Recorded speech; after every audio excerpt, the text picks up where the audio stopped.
Hello, my name is Salty, and I'm a motorcycle addict. Welcome to tonight's meeting of degenerates and a few honorable, uncorrupted souls, but that is still up for debate, which would make this political. So, I'm back again with a special guest edition, Tales from the Road.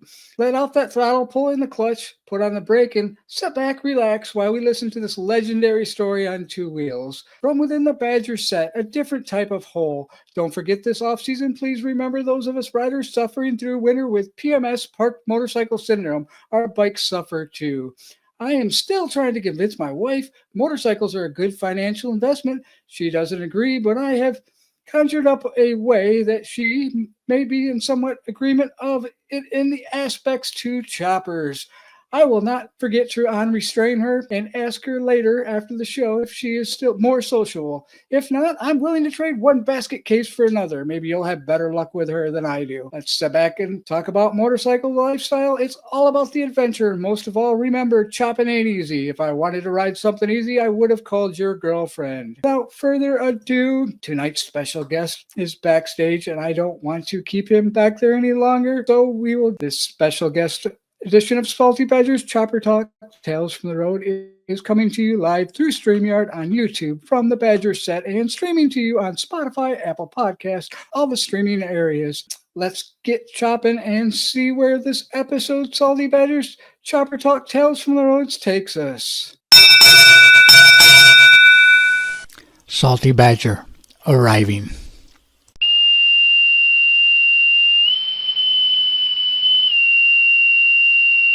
Tonight's special guest on Salty Badger's Chopper Talk Tales from the Road is Just GQ, the legendary motorcycle enthusiast, joins us as we sit down and learn a little bit about him and his journey on two wheels.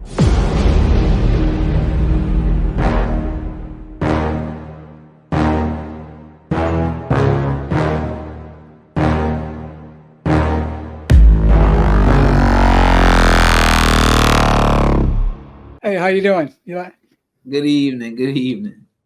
All right. Well, good evening. Thank you for coming in on tonight's show and giving us some of your time. I know your time's very busy. You got a lot of stuff going on. So I'm gonna start right off with the first question, if you're ready. Okay. When was your first memorable motorcycle experience? I would say it was two pivotal moments. I don't even say pivotal, but two things that kind of stuck out as I've gotten older. In one, the man who raised me, him and his brother had Harleys, and I remember them coming up to the house one day on these loud motorcycles, and I just thought it was so cool just to see them just like pulling up and revving the engines and things like that. And I guess the second part was the first time I actually got to ride a motorized, I don't want to call it a motorcycle because it was a dirt bike, but I went to what we call the country, because I'm a city boy, what we call the country. And I got on one of my cousin's bikes and I had it in like first gear the whole time I was riding. I had it wide open and it was just like, you got to shift gears, you got to shift. And I had no idea how to shift. I thought everything was just turn it and go. But those were the two things that stood out to me. That's awesome.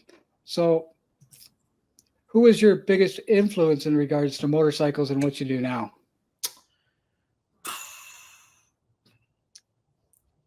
My mom, even though she didn't ride, but as far as like just the second half of that question, like as far as what I do now, as far as the inspiration, the charitable aspect of me and what I do, that comes directly from her. As far as people in the motorcycle industry or community, people like Sharif, K Solo,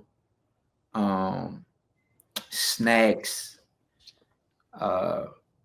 just people and anybody who gotten out there and pushed the envelope. I've been pretty much inspired by. I may not know everybody by name, but I follow and I see, and I'm inspired by them. That's awesome. I mean, those are some big hitters in the motorcycle community part of it that are, I mean, we had K Solo on here, and he, like I told you, he does amazing things. And Charisse, she's right there as a female rider. I mean, she's very impressive in what she does. So how long have you been riding for? I'd like to believe I've been riding since I got my first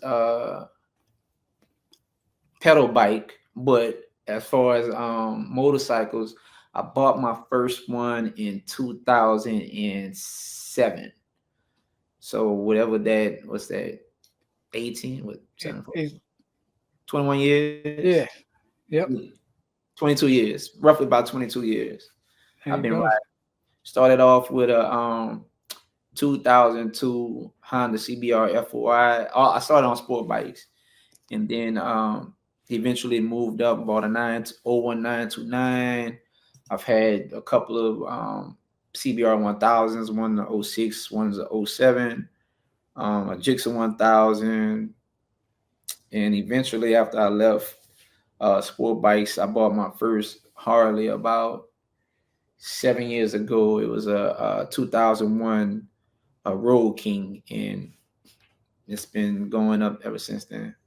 That's sweet. That's awesome. I mean, so as a distance rider, I mean, you lay down some serious miles. What is your just one more mile moment, like when you're riding it and you fought all the elements of physical and mental exhaustion? Do you have one that sticks out to you? Whew. I was trying to uh do an iron, but do the 1,536 hours, and I left Ouray, Colorado, and rode home to Louisiana, well, to New Orleans, and I was about maybe 100 miles short of the mileage requirement. And so I was tired, but I parked the bike. I went inside, got something to drink. I changed clothes. I was all like, I had all this heavyweight gear on. And then I ran another hour and a half east to Gulfport, Mississippi, and then turned around and came back home. Nice. And did you pull it off then? Oh yeah, I pulled it off. I pulled it off with time to spare. Yeah, I did one last year, and um I was 20 miles from completing my iron butt, and the belt broke on my motorcycle. So I still have to accomplish that one. I'll keep trying, but I sat there for a couple hours, and it was nice because it was just sitting there. A lot of people stopped and talked, and but it was just a disappointment of putting it all the work in, and then the bike just failed. I mean, I was 20 miles. What is that one tale from the road that just sticks in your head from one of your rides? I got so many. I would say just some of the sights, just when I'm getting out on the road. Living in Louisiana, it's not a lot of like scenic routes. Everything is very flat. You might can go in, pass through some bayous, or some pass by some moss trees and things like that. But as far as the epic scenery, I would say just getting out west into like the Colorado, Utah, like northern Arizona area, like that is probably the thing that sticks out. Just watching the different terrain and the landscape just kind of like change before your eyes. It's like 1 minute you're like super high up in elevation and everything is like really green and forested, and next thing you know, it's this picturesque like Norman Rockwell type of like reds and blues from the sky. This is just the scenery. It's just beautiful. That's awesome. So if your body had an odometer, what would that reading of your recorded mileage? I mean, since probably you've been keeping track of it. Since I've been keeping track, I would say about right at 300,000 Nice. since I've been keeping track. So I would say since I bought my first when I bought my Street Glide, I didn't count anything on the Road King. When I bought the Street Glide, then I kind of started thinking about like the places I've gone and stuff, and then calculating the mileage.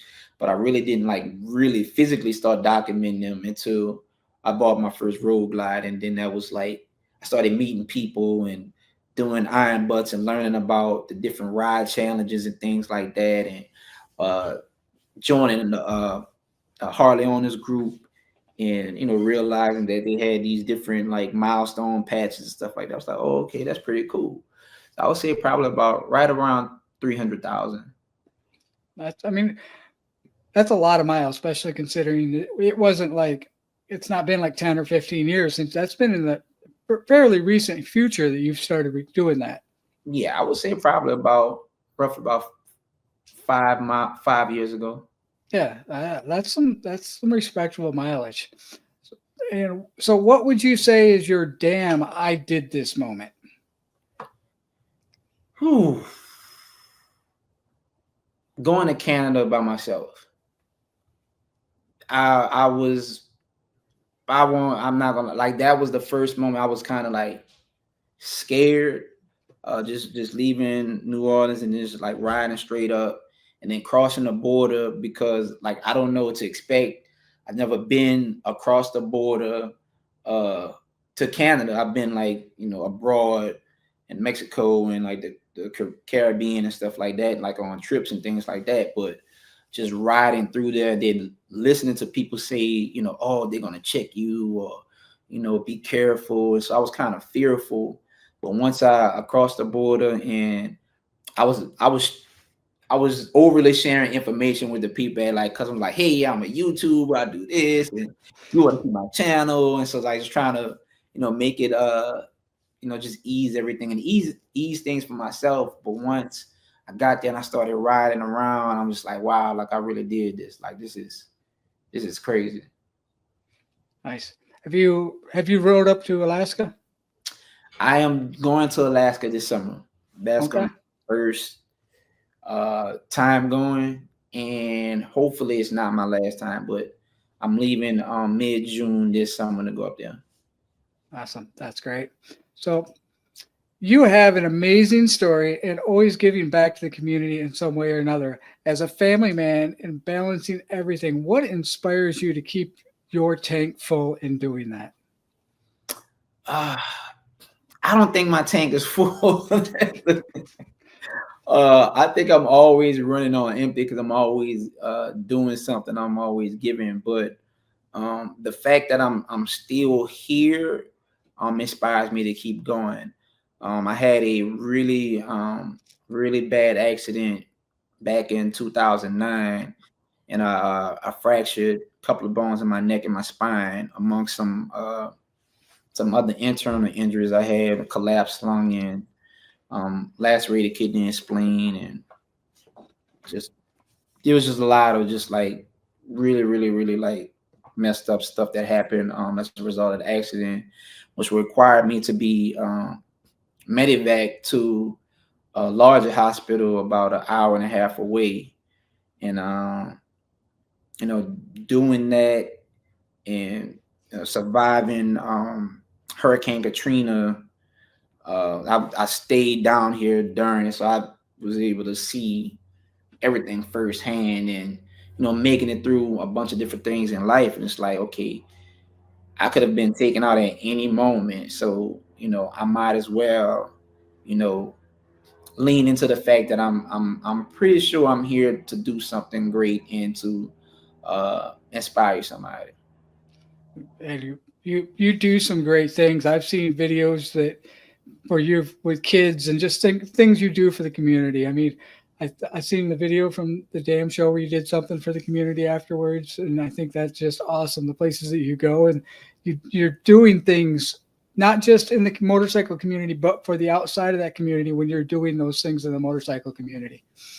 So, um, what what is your best advice for someone trying to get into distance riding? Um, plan. Plan, plan, plan, plan, plan. Uh, if I could break it down into three things, um, plan exactly what you're going to do.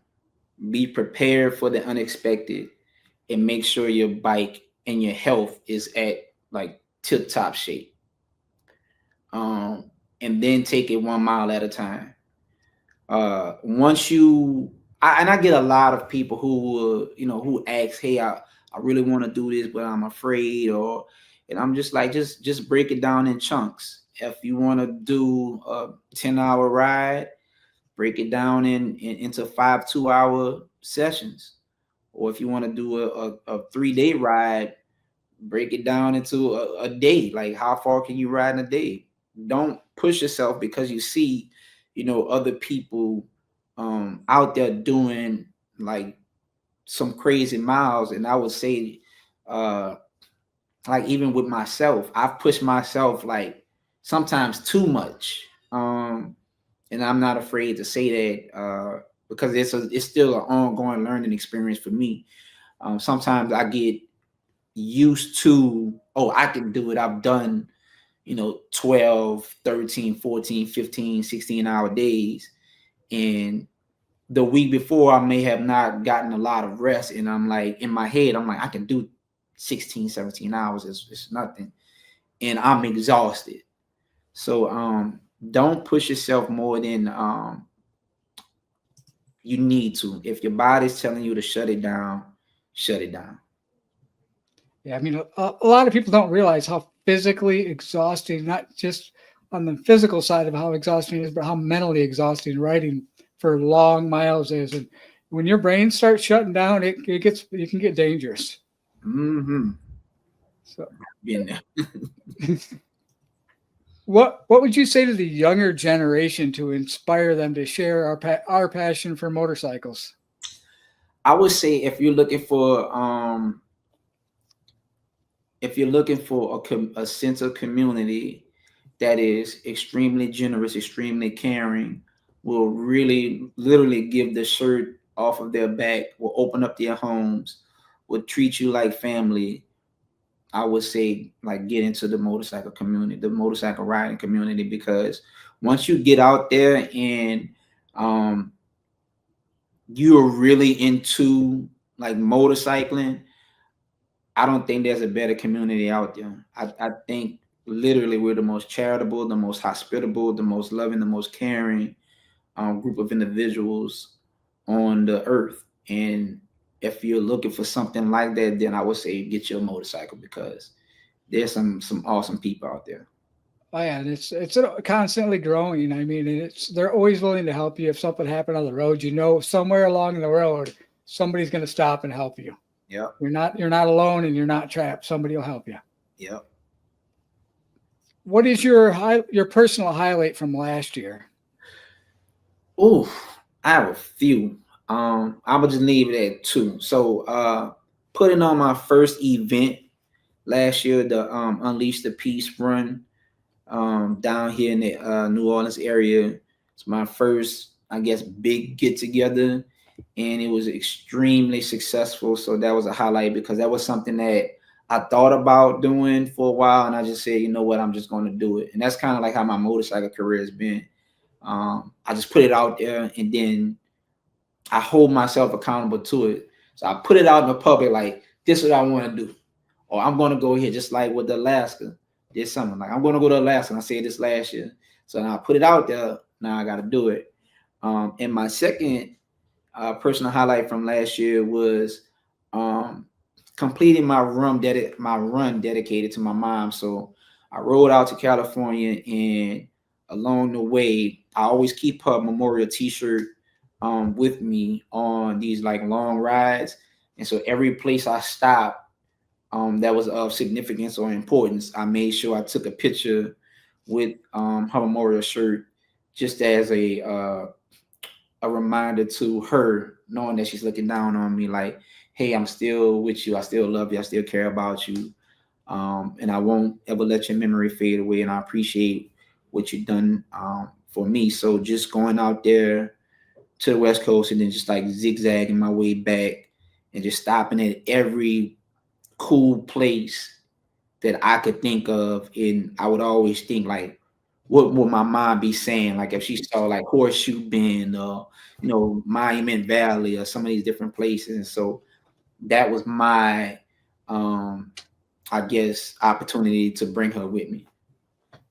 Nice. I mean, you kind of skipped right over that, just the peace thing event that you did. I mean, that was huge because that was a lot of motorcycle communities, different communities that you put together in one place at one time. I watched that video, and I mean, being in the motorcycle community, but seeing the work that you put in to have that many people in one area from different communities to pull that off as successful as it was, you did a great job.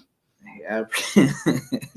I was stressing. Like I got one of my friends was taking some pictures of the event, and it was, I'll probably guess no more than about 20 pictures, and I'm just like this, just working the event. Hey, no, make sure this is going on. This is going on. Like this is over here. Just constantly communicating with people to make sure that the people who came down felt welcome, felt loved, felt appreciated. Once we did the ride and we came back, I personally went up to everybody and shook their hand and just told them just like, thank you. I appreciate you for coming. Thank you for taking this ride. And I just want to just show as much love and appreciation to everyone who came down. Are you doing it again this year? Yes, I am doing it again this year, May 23rd, May 24th, 2025, down here in the greater New Orleans area. It will be hosted and staged at Mike Bruno's North Shore Harley Davidson. That's in Slidell, Louisiana, approximately 30 minutes away from the city limits of New Orleans.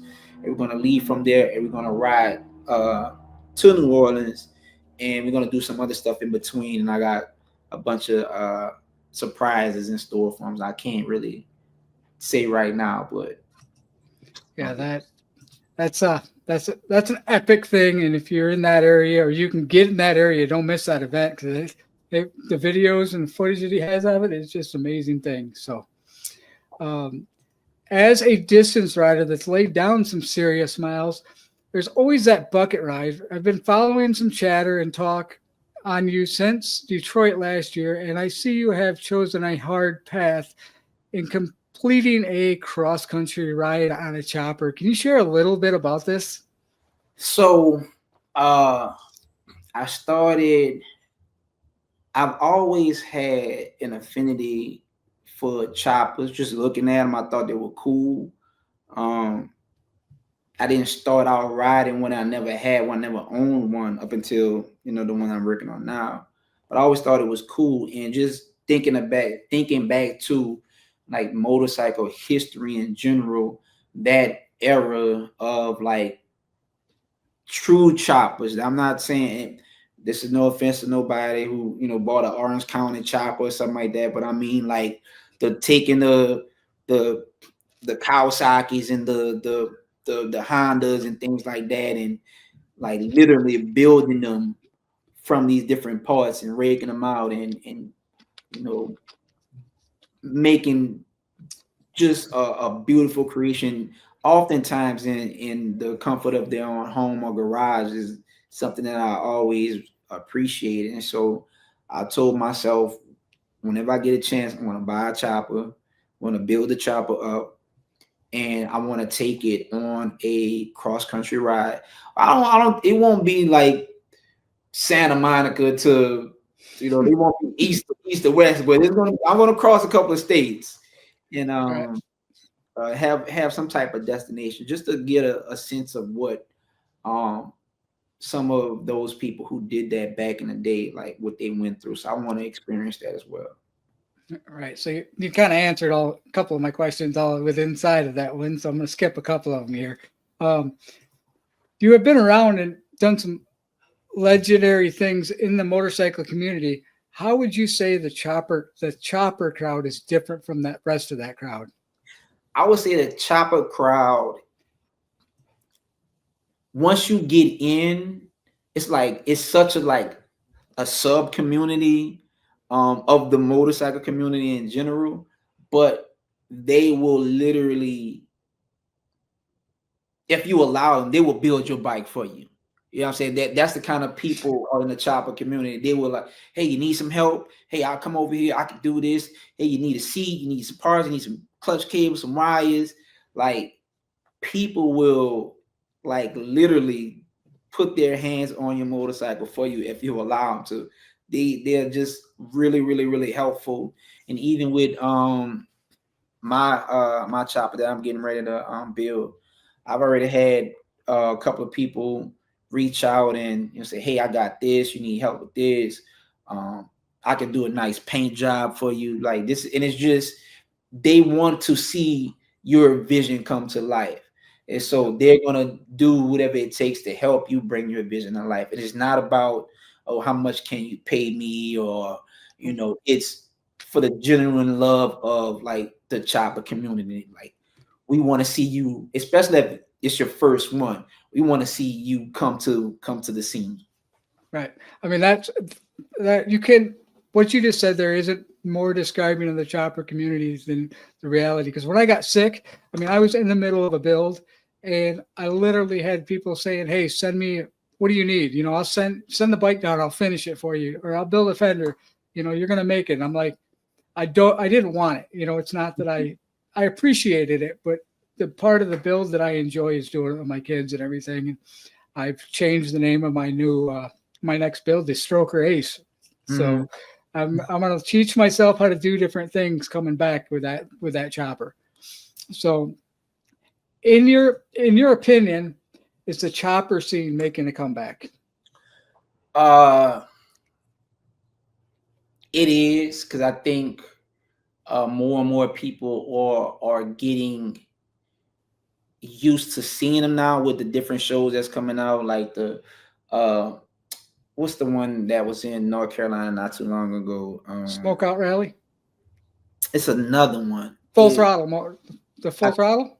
I think that it's that, and then you have like Mama Tried, and you have like a bunch of different shows that kind of go around. The Detroit show as well, like just that goes around and shows these vintage bikes, and people, when they come and they see, they get intrigued, and so they start doing research. Like, well, I want to do it now. It's relatively inexpensive to start. I would say to start. To finish, it might take some time. Finding certain parts, depending on how crazy or how vintage or period correct that you want to, be. It can get expensive toward that, and depending on what type of motor some of these old Harley motors, they're pretty penny. So getting in is not too hard, but going to like that, like the next level, the highest level, can be expensive. But I think it's definitely making a comeback. Most people nowadays are on full touring or like sport touring, like the lowrider STs, or they're buying street glides and road glides.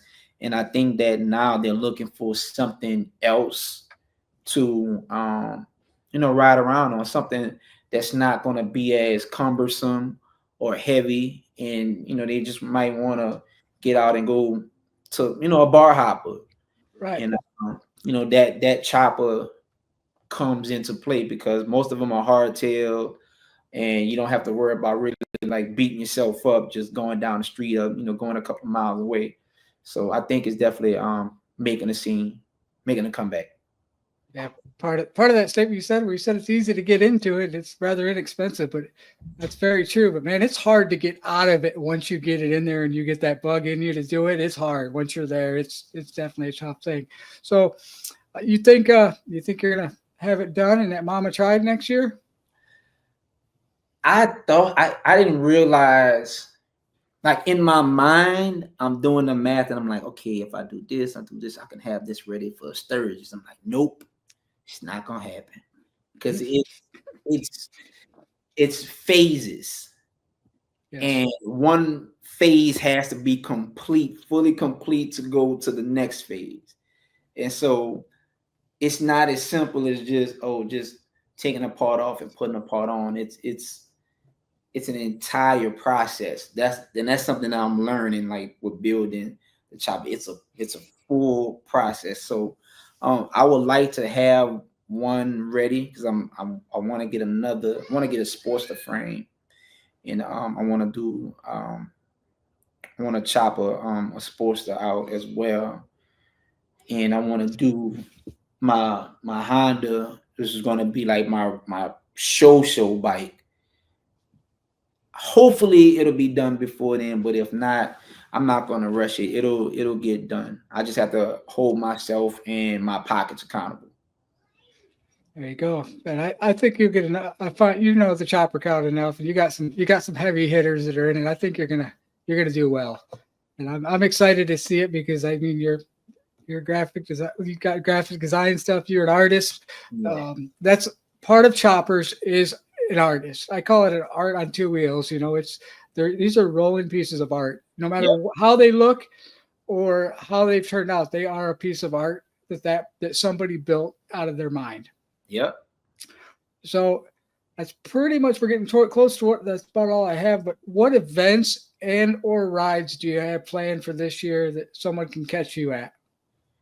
Cool. So immediately next week, no, I won't say next week, in a couple of days, I'll be in Daytona for Daytona Bike Week from the 5th through the 9th. I'll be hanging out. I have a meet and greet scheduled at Daytona International Speedway on Friday, March 7th from 1:30 to 2:30 p.m. Next, I would say probably it would be homecoming, where I'll just be kind of roaming around up there, and I would try to make it to Traveling Talls Run to the Hills event. Also, try to make it back to Bikes, Blues, and Barbecue as well, just because I really like going and riding in that area. I like going to rallies where there's beautiful riding because I spend most of the time just exploring the area. I check out some of the vendors, but I like to get out and see what it's like riding around and finding these just beautiful vistas to look over. That's awesome. So, I'm sorry. And the biggest ride, and this is I'm not gonna say people can meet me there, because I'm particular about everybody. I'm a huge proponent of everybody can't go. Everybody can go, but everybody can't go. So when you're taking a distance ride, you have to make sure that if you are allowing people to come onto that ride, that you guys are 1000% on the same page. Because I've seen long rides ruin friendships. mm-hmm. Because if you're taking time off and you're spending money, and let's just say this person was supposed to get their bike service and tip top, and something that they could have prevented and they didn't do it, it's a very frustrating thing to go through. Or people being on the road with someone that long, you really get to learn about that person in a intimate setting. So I'm just a big proponent of everybody can't go until you figure out if they can go. But I'll be going to Alaska, tentatively scheduled solo by myself. I'm not going way up into the Yukon and way to Prudhoe Bay and all that stuff, but I'm going to go a good ways into Alaska, get some nice pictures, and then make my way down the Pacific coast, and then start crossing over right around San Francisco and just start heading back east. That's awesome. That's a huge ride, and I know exactly what you're talking about, because when you're on those bigger rides, it becomes completing the ride. And sometimes if somebody breaks, you don't leave them on the side of the road, but you leave once they're safe and they can get their bike somewhere, you got to move on. The whole ride can't stop because of one person. And a lot of the people understand that in this community of long distance riding, but there's always that one person like, man, they can actually weigh the ride down. Yeah. Yeah. So, all right. So that's all I have for tonight. I can sit here and talk about motorcycles and builds all night long, but I want you to be able to get back to doing those awesome things, and I want to see you get that chopper done. Is there? Can you share your social media stuff and everything like that real quick before we get you out of here? So you can find me on all social media platforms at Just GQ. That's JUSTGKUE. That's on Instagram and YouTube and Facebook. I have a TikTok, but I'm not really on it too much. And that's pretty much it. Follow me. Go ahead and check out the website, www.peacearmyworldwide.com. I have a lot of updates. You get to learn a little bit more about me and the movement as well. And that's about it. Awesome. Well, I appreciate it. I'll go ahead and move you down to the backstage there, and you can let yourself out. I'll do the outro part of it. Thank you for your time, and I look forward to seeing you out down the road somewhere. I'll buy you dinner or something for coming on the show when I see you, all right? Sounds good, brother. I appreciate you for having me. All right. I'll talk to you later. All right. Peace. Please make sure and check out his channel. If you do all the fun stuff when you're there, like, subscribe, follow. Thank you for coming on the show, and what we're doing. Good luck, and let's get chopping. And I'm going to after the outro.